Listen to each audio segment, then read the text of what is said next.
Hi,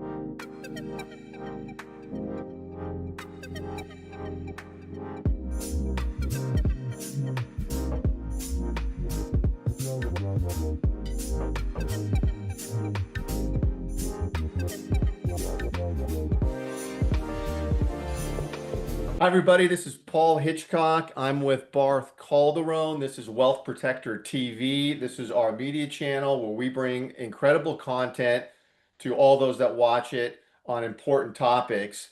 And Barth Calderon is an asset protection, estate planning, and business planning firm. Really excited for the two people I have here today. I have my colleague, Phil Shekerlian, who is a top estate planning, asset protection, and probate and trust attorney. Welcome, Phil.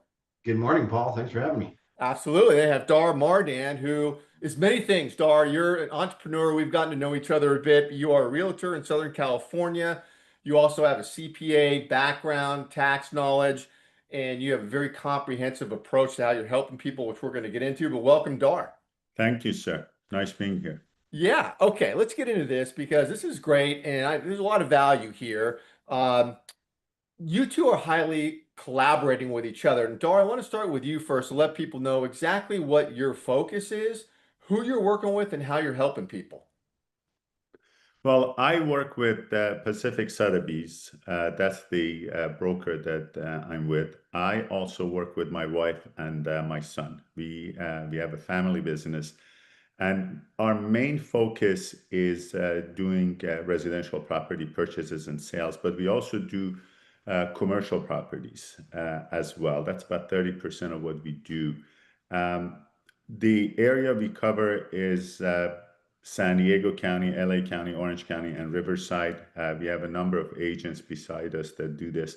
But when we talk to a client, we basically have an interview with them to find out where they stand in their life cycle. If they're a young couple with kids or kids coming in their way, that's a different approach because I like to have somebody for life, and I Right. sort of I have a very comprehensive approach. I don't think about the single transaction that we are going to do because nobody stays in a home forever. Very few people do. So I want to make sure they know where they're buying, why they're buying. I always say the best real estate sale is the one that you did the right purchase. It needs to Yeah. be right. It needs to be bought in the right place because eventually they're going to call me and say, sell this home for me. And I need to be able to do that for them. But I also look at as I said, I do a comprehensive approach. I Yeah. look at their estate planning based on what stage of life they're in. Um, if they have young kids, I really set them down and I say, do you understand if you don't have estate planning, God forbid something happens, what's going to happen to these kids? It's great. I just got to say, I got to interject there because as you and I were talking before previously about your process, I've never met another realtor that does it like you with that discussion because that's huge because it's as they say, one of the biggest purchases, if not that someone's going to make in their life. And if you're just banging out the house and not having this discussion with the expertise that you have, I just say it's not a good process. Yeah, why buy a house, your most important asset, if it's not protected properly, whether it be, insurance or Yeah. trust or whatever. Yeah. No, I good can point. tell And you something that's mind-boggling to me. I look at the statistics, I look at the data in my farms, and about 80% of the homes are not in a trust. And I find that to be a sin, and probably the biggest disfavor you can do to yourself, um, because you're not protecting yourself. I see no. people that are in second and third marriages, and they have blended families, and I always say, well, have you done your trust? Do you know what happens? God forbid something happens. In Farsi, we have an expression that says, I hope you live to be 120 years. Or you live to be 120 years old. But when you're 121 and the inevitable happens, what's going to happen to your family? Yeah, no, it's a great expression. We're going to get into that with Phil in a second. I do want to ask you this, Dar, because I've seen it everywhere, and we don't have to drill down on this, but I've been seeing this new, I don't know if it's a bill, a law, or what they're calling it in the Pacific Palisades, where they're creating this government entity that can go in and now buy the property for low income development. Have you been seeing this thing at all? I've seen it. It's a little raw right now. Yeah. In order, there's a state law that every time they do new developments, they have to consider low-income housing, particularly if they do multifamily developments.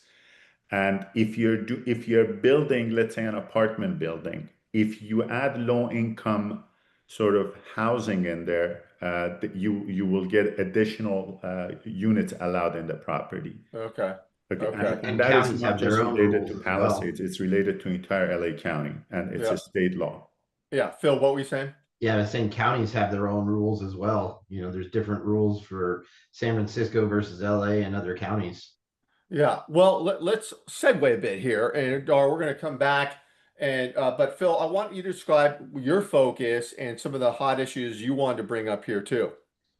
Yeah, so my focus is I call myself a wealth and legacy planning attorney. So I help you preserve your wealth and protect it from creditors, predators, and the IRS, and then pass it to the next generation. So we have all kinds of things that we focus on, everything from basic revocable trust to avoid probate to advanced trusts in business entities for asset protection, back to people not having their home protected. One of the things that a lot of people don't realize, if you have a nanny, a housekeeper, a gardener, if you have any of those people on your property, that makes you an employer in California. And you could be subject to workers' comp claims, somebody hurts themselves, an injury claim. And Interesting. if you're not protected, you could have some of the equity in your home exposed to that. You could Yeah, also lose a lot of your other assets if you're not protected properly. yeah, and So I've seen a lot of those claims coming into the firm. You know, yeah, that absolutely. housekeepers and help at the house going for it. Yeah. Um, Another one is if you're helping with care for your elderly parent and you've hired a caretaker, you're an employer there as well, and you could be liable for overtime wage violations and all kinds of things in that situation as well. Even though you never really saw yourself as an employer, you're just helping your parent out. Yeah. It's things like that people see every day that they need to worry about, and they don't know they need to worry about. Yeah, well said. And I want to ask about this because Phil, we're going to get to an issue you wanted to bring up, the big, beautiful bill, I think they call it. But before that, I know that both of you are focused on, Dar, you're in probate sales, trust sales. Obviously, Phil, you're helping people get through probate, avoid probate. What's important about that from each of your perspectives? Dar, if you want to go. Um, my biggest thing always is when you go through some of this transaction, there is no redo button. And you might end up making mistakes because you didn't know the information you needed to know to do it right. I also deal with divorce attorneys, and that even gets more complicated because there is no redo button. When a divorce is Oh, done, yeah. divorce is done. I think knowing what you have to do ahead of time and do it right saves you significant amount of time and, more importantly, money. Is there a probate sale different from a non-probate sale? It's very similar, but probate sale and the distribution of fund, if there is no trust in place, if there is no legal documents, can take a long time to settle this information. There are some specific things related to a probate sale, um, but it's Yeah, just there's time and distribution of money. there's Phil can add definitely more into it. Yeah. definitely delays in the probate sale. You have to wait and file a notice of action in a probate sale, whereas if the property was in a trust, you don't need to do that. You can just get it sold. If the property is in a trust, the trustee has the right to sell it for whatever they think is fair market value. In a probate sale, it needs to be sold for 90% of the cost. Otherwise, you have to really justify why it's being sold for less than that. And there's a lot of properties that are not worth 90% of the whatever fair market value is, um, because they're in such disrepair or whatever the case may be, and so you run into that sometimes. So sometimes, like Dar said, sometimes it can be very similar, and sometimes you can run into big challenges with having to deal selling real estate in a probate. Yeah, and I know one Phil, of the can you issues, Phil. talk about, Go I'm ahead, sorry. Dar. Yeah, go ahead. Phil, can you talk about how long it takes to do a probate completed, what it used to be and what it is right now? Because that is just mind-boggling.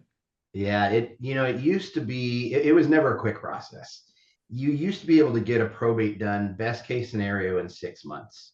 And usually around a year was kind of the target point, right, to get it done. Now, since COVID, the courts never caught up. In Orange County, they're still continuing to hire new judges and using commissioners and trying to keep up with the calendar. And you're really looking at, it's probably 9 months to a year and a half now, best case scenario. I've seen them take a couple of years. Wow. And when there's fighting involved, they can take longer. I've been working Yeah. on a probate since 2020, and we're hoping it's going to wrap up in November this year, but it may not. We'll see. Jeez. Yeah.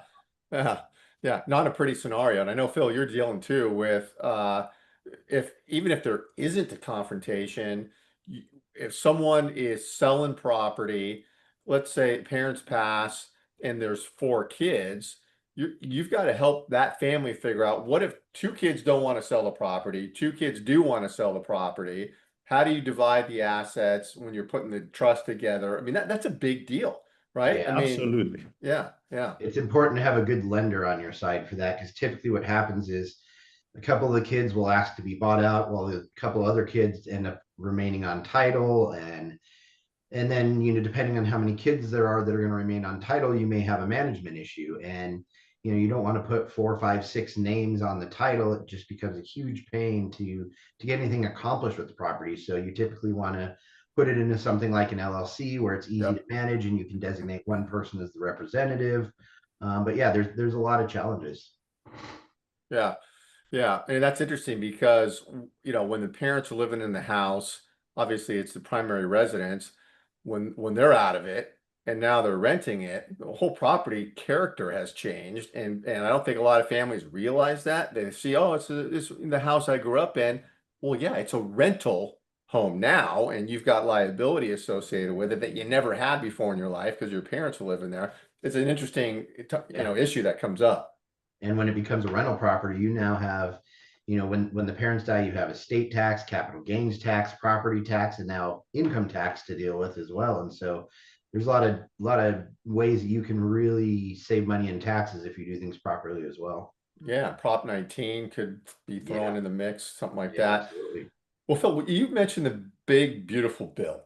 What did you want to highlight there? Yeah, so I mean, there's some good things and some bad things in the big beautiful bill, and obviously everybody's going to have their own opinion. But if you're a property owner, there's some really great things in there for you. One of the things that's going to be big for almost everybody that owns property out there is the SALT tax. So SALT stands for state and local taxes. In 2017, you used to be able to deduct quite a bit of your state and local taxes. And what I'm talking about is income tax paid to the state that you live in, as well as property taxes. Those are the two biggest things. There's some other ones involved in that, but those are the two biggest ones. And so, in California, when you're talking property tax, you're talking 5, 10, 15, $20,000, even Yep. more in Yep. property taxes alone on one property. And you used to be able to deduct that, but then in 2017 it was limited to $10,000. And so people have struggled from 2017 until now with limiting that to $10,000. Although if you were wise and you came to our firm Barth Calderon, we could make sure that you could get that $10,000 deduction multiple times over. Mhm. But now that $10,000 deduction, because of the big beautiful bill, is now $40,000 per person. So for most people that just own a home and no rental property, that's going to be more than enough. But if you own rental properties, 40,000 goes pretty quick. All And right. so again, you really want to look out and do some type of planning where you can get that 40,000 many times over. The other thing is going to be, if you own rental properties or investment properties, is the revitalization of the opportunity zone. The opportunity zone is something that came out in 2017 as well. And it's a fantastic way to deal with capital gains. With 1031 exchanges and a lot of other strategies out there, you have to roll the entire value from the property into the new investment. With the opportunity zone, you can separate and take out your basis, your principal, and you can just roll the capital gain in there and reinvest that. And you're going to get a discount. You're going to defer the capital gains being owed, and then any future appreciation can be wiped out as well. So that's really a fantastic tool for people looking to sell a property and either get into another one or get out of real estate altogether, or however the case may be. Phil, question on the ozone scenario, how was it revitalized? Yeah, so the rules that were in place when it came out in 2017 basically had the deferral of taxes being owed at the end of this year. The discount was only for the first couple of years. Oh. And so some of that got revitalized. Now it's not going to start immediately. It's not going to start until a little over a year from now. Or actually, I guess a little under a year from now. We're in July. 2 years. Sorry, it's 2027. So it's going to start a little ways out, but it'll be a really good opportunity to defer those gains. And if you're looking to sell right now, there's strategies where you can do an installment sale and just have recognize very little or no gain right now, and then defer it until the opportunity zone becomes active again, and then at that point in time deal with the rest of the capital gain. Very interesting. And Dar, I know with you and your process, when people are coming in, you're not just working on the home, you're having these sort of discussions, right? I mean, your upfront exploratory discussion goes that way. Yeah, you need to you need to look at the entire picture. You need to look at what other properties they have, why they bought it, when they bought it, what is the value now, what was their long-term plan, and if that long-term plan is still viable.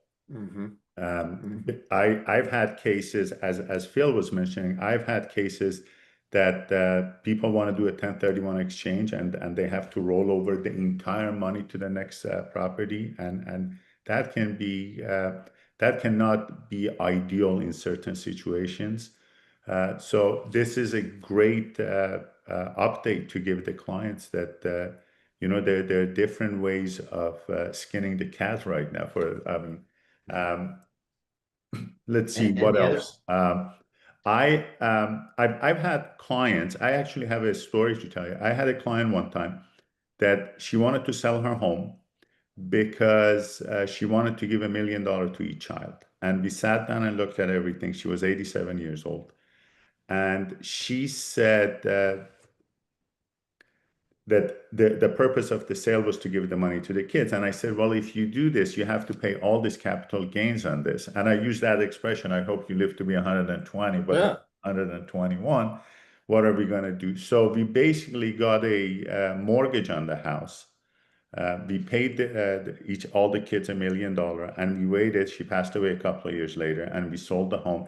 And in the process, we saved them $2 million in taxes they didn't have. Wow. Wow. Yeah, you know, reverse mortgages are a dirty word in some circles, but they're a really fantastic tool for tax planning. I completely agree. I think reverse mortgage for a short duration, 2 to 5 years, is an incredible option because. And what would you rather pay, 6, 7, 8% interest to a mortgage company, or 35% to the tax collector? Yeah. And meanwhile, you have the appreciation on your property. Yeah. Yeah. I love it. I love all this stuff. And we could go on, we could go down a rabbit hole on a lot of this stuff. Yeah. You guys have so much knowledge behind you. Want to leave it at that. I do want to say for anybody watching this, we're going to have the contact information for both Phil and Dar around this video, because we stream this everywhere: YouTube, LinkedIn, X, Facebook, and just check it out. Maybe it's up here, down here. Get connected to these gentlemen. They've high expertise. I know both of you have a complimentary Zoom call you'll do with anybody to get acquainted and learn more about each other. So I encourage that, and want to thank both of you for being here. Awesome discussion. Thanks for having us, Paul. Yeah. All right. We'll see you soon.